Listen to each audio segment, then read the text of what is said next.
And good afternoon. Welcome into Market Talk for Monday, April 19th, 2021. Great to start a new week with you. Thank you for joining us. I'm your host, Jesse Allen. And again, great to have you here with us. MarketTalkAg.com. That's our home on the web.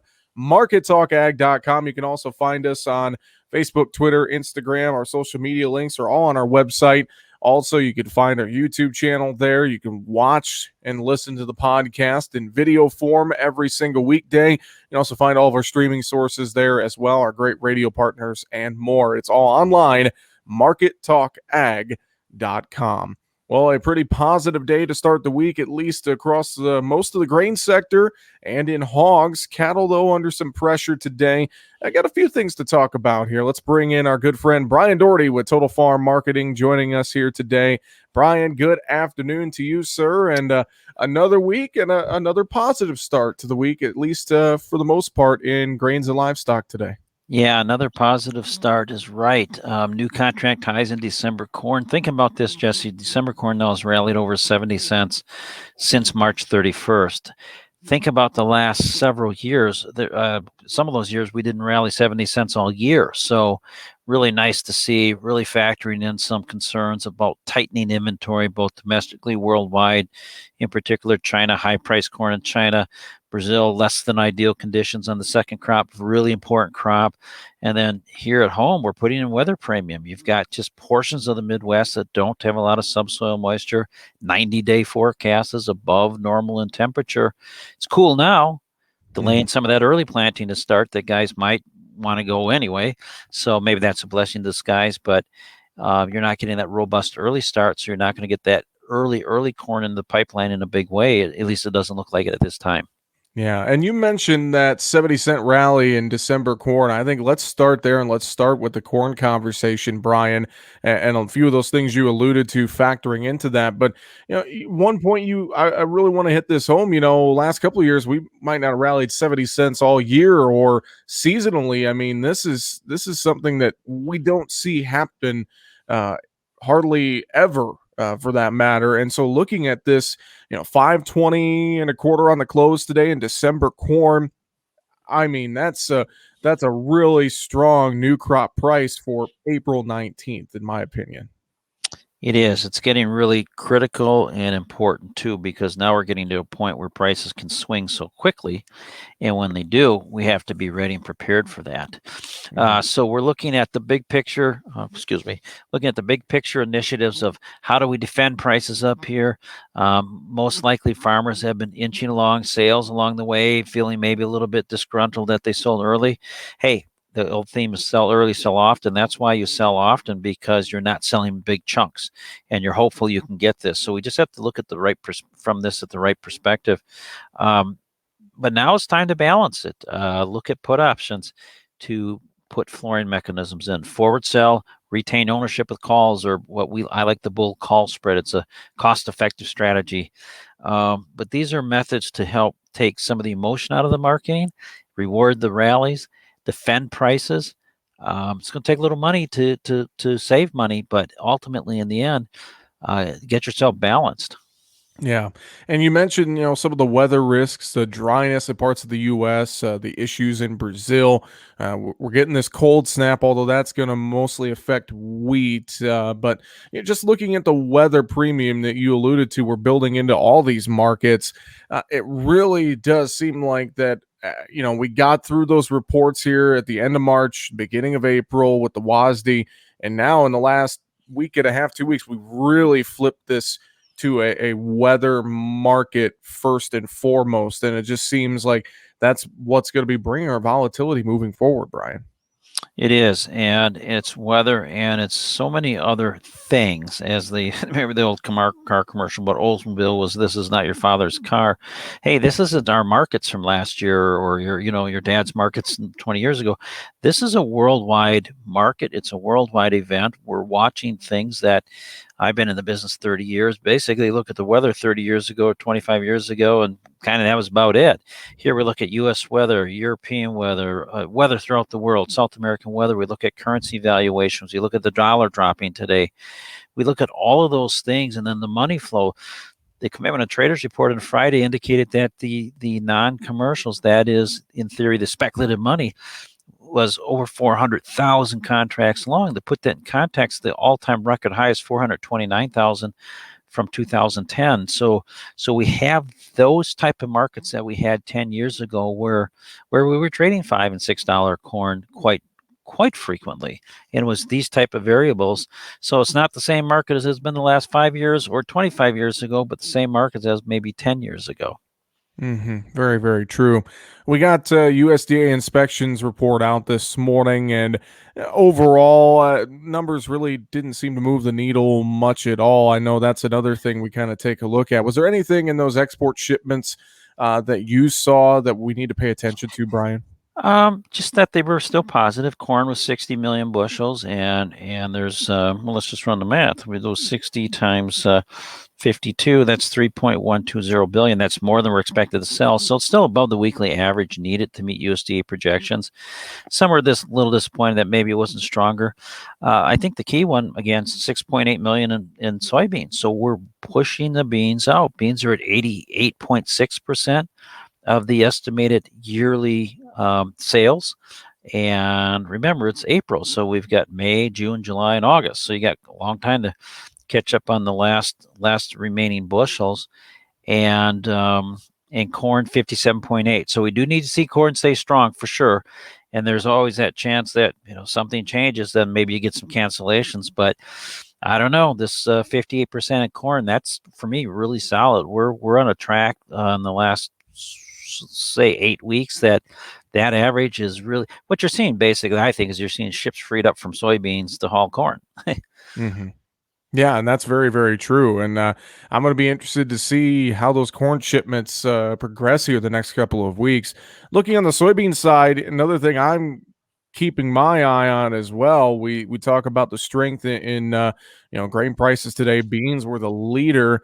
I mean, old crop is pushing that 14.50 level, and you look at new crop November on the futures trade, 16 cents away from $13. I mean, that's I would say for new crop soybeans, that's a pretty key level for us to get to here as we try to push that contract price higher. It is, and it's a topside objective. There's a chart formation. We call it an ascending triangle. So basically, what that can do is give you some objective. And long ago, it said $13. Well, lo and behold, here we are knocking at $13. So sometimes it's funny how those things appear to work. But they're almost self-fulfilling as well. So if you got a tight supply and the market dips, you're going to go, well, I'm not really interested in selling the dips and weakness. I'm interested in selling $13 beans. So traders may be a little bit less willing to sell on a setback, or farmers may. The big picture, though, still, boy, 120 million bushels of carryout. That's just too tight to have any kind of disruptive weather. Not that we do, but when you do look at the weather map and you look at the longer range forecast, you got to wonder in some of these dry areas, if it stays on the drier side and it starts to warm up in the spring and you don't get much moisture, it doesn't take a vivid imagination that you're going to be planting beans in the dry soil. And that could be a real challenge. That very well could be. And, looking overall at both corded soybeans before we shift our conversation to wheat, another thing, too, that's playing into this market is the strengthening cash basis on the interior. It just seems like that cash basis is just getting stronger by the day. And I know you talk a lot about the sell and defend model and things of that nature, and, different options that are out there for producers. And man, I know a lot of guys and gals are looking at that strong cash basis as well, and seeing some really good numbers out there in the countryside, Brian. Oh, they are. And you've got some real competition, both corn and soybeans, and tight supplies. Yeah, in corn, you've got ethanol chasing corn. You've got feedlots chasing corn, and you've got the pipeline to fill for all these export sales chasing corn to get enough moving and moving and moving and moving. So there's that. You've got this idea of all farmers. All hands on deck planting. Well, that is true, and usually your deliveries slow down. So it's just a combination of all these different variables trying to get enough in the pipeline. But it all goes back to, well, why is that? Well, it's because we had the swing vote. The swing vote is exports. We've had such a strong export year that the swing vote is creating this environment. And maybe just there's more livestock out there, or use in the U.S. Through ethanol than first people may have thought. Keep in mind kind of one sort of hidden thing. Last year when COVID hit and we had all these livestock backed up, how much did they actually disappear in this grain? If it was an extra 100 million bushels, 200 million bushels, that's a big piece of the equation. Maybe that's it right there. And that's why the USDA's had to make some revisions along the way, and maybe there's more to come. Very, very true. On the wheat side of the equation, weather I know is the hot topic there to start this week with that cold weather. We're talking tomorrow could dip that cold temps south of the Red River Valley. That could put some damage into that KC winter wheat crop if we get too much cold weather down there. And it seems like that's what the trade is focusing on here to start the week, Brian. It did, but it didn't really focus on it too hard because you just didn't get any real strong, movement there. You got Chicago wheat steady to a little weaker. Minneapolis, Chicago, you look at those, couple higher in Kansas City, Minneapolis unchanged pretty much. I don't know if I think the darn wheat market with this cold weather is kind of like the boy crying wolf. We need to see it to believe it. Maybe the wheat market's got 9 lives. We talked about several weeks ago that really deep freeze in February. Well, it just so happened there's a lot of snow cover in February too, so it didn't seem to do a whole lot of damage, at least not on a widespread scale. So that's not to take away from any individual farmer. All of us have been there where your field is damaged and it's hurt, but on a grander scale, it seemed like the market sort of ran out of reason to be overly concerned about. I'm going to say cold weather in April. Wheat can be like a weed; it just keeps clawing back. Mm-hmm. Very, very true. And I was going to say that as well, and I would agree with you. I think we got the forecasts in. Let's see what actually happens with this wheat market as we go through the first couple days here this week. Let's switch our conversation to livestock. And, we keep talking about strong demand on the retail side for beef and pork. And, we start this week. Hogs came back in a big way, not so much on the cattle front. Let's start with cattle. I know there's a lot of leeriness out there with what this cash trade could do this week after a pretty disappointing week last week. What are you seeing in this cattle market as we jump into another week here in April? I'm seeing frustration from producers because they're seeing these big cutout increases, and they're seeing what might be close to or record large packer margins, and they got a cash price that they just can't get kickstarted, can't get anywhere. And I think we even talked about this last week. It's probably just a matter of time before it does. Well, the time it didn't come all week, and in fact, the board looked pretty rough on a solid correction. Still going to stick with the idea that it's a correction. We just don't think you can have these kind of cutout values around the 270 and choice, 275 select in that window there, and push futures one direction, the cash market steady to weaker, or maybe a little firmer. So I think it's just a matter before we get a kickstart here and get this thing turned around. I would think the money in the market is looking at this cattle complex really carefully, especially the way hogs rebounded today after limit down at the end of last week, as a buy opportunity to own cattle. I don't see farmers aggressively hedging anything down in this area either. Yeah, and that was going to be my next question is whether or not we're going to see any hedging take place from cattle producers or what they should do here. I know the frustration you alluded to it is mounting out there, and I just wonder, if producers are looking at their cattle marketing plan, if there's anything they should think about doing different here in this window, Brian. I don't know what it would be. I think just be patient is what it would be. You could, from a strategic perspective, you could purchase some puts, or you could put a sell stop under futures that if it does weaken further or the whole cash market tumbles. But there's some real optimism about growing demand post-COVID, or as COVID slows, more people out and about, more people willing to throw some money at things. And one of those is the grilling season. One of those is to go out to eat dinner. Hamburgers are back in vogue, all of that good stuff. So I think it's just a matter of time. Yeah. I think I would agree with you on that one. We'll see what happens with cattle. On the flip side, hogs, strong day today. We had some of that weakness last week, but we kind of seem to correct that market a little bit here. At least it looks that way as we start off the trade here this week on Monday.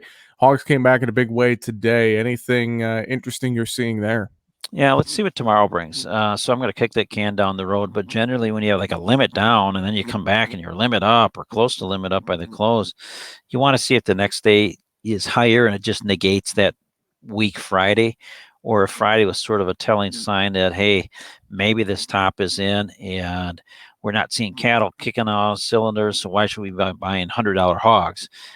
Yet we had a really solid finish today. So limited supply, good demand, good export expectations, African swine fever in China, big hopes that you can rest that hat on, more overseas sales.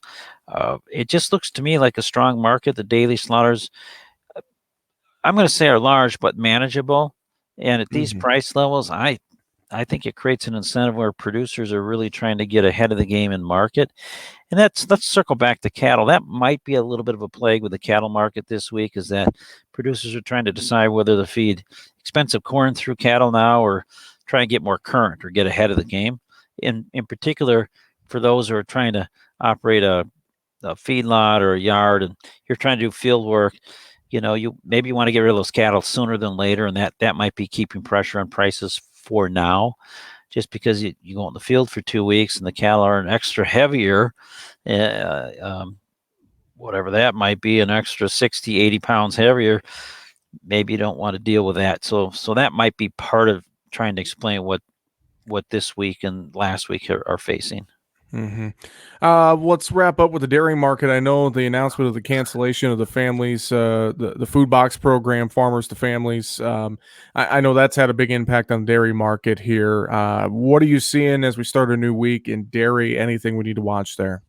Well, the dairy has had a lot of volatility, just like any other market. You're right, and it kind of got some negative news there with the food box program, something that I think the market has traded a lot this last year. So we look at that, then you still look at it something like the July contract off its highs, but bouncing back nicely over $19 in milk. Good product again, good product movement. But we're just concerned that you're going to have just too much product at one time, just available. And unless the market scoops it up, then on that week you're going to have extra inventory. And it's a market that doesn't appear to be ready to click on all 8 cylinders. Full steam ahead, higher from here. The production number will likely be up this month, and March was a good weather month. So far, April is a good weather month. So, other than bitterly cold in February, it's been a pretty. You talk to dairy producers, it's been a pretty pleasant year. Definitely. Well, Brian, I know if producers need a little advice with any of their marketing plans, you guys got a great team there at Total Farm Marketing. They can find you online. They can also reach out to you guys with a good old fashioned phone call, can't they? They can. That's probably the easiest. So just 800. Everybody knows 800 334 9779. So 334 9779. Just fire us a phone call and ask for Bryan Doherty or someone on his brokerage solutions team, and they can help you and listen to your situation, maybe provide some thoughts for you. Definitely. TotalFarmMarketing.com or give them a call, 800-334-9779. Brian, appreciate the time as always. Thanks for joining us, and we'll talk to you next week. My pleasure. Thank you. Brian Doherty with Total Farm Marketing, our guest today here on Market Talk. Find us online, markettalkag.com. This has been the Monday, April 19th edition of Market Talk. I'm Jesse Allen. Have a great afternoon.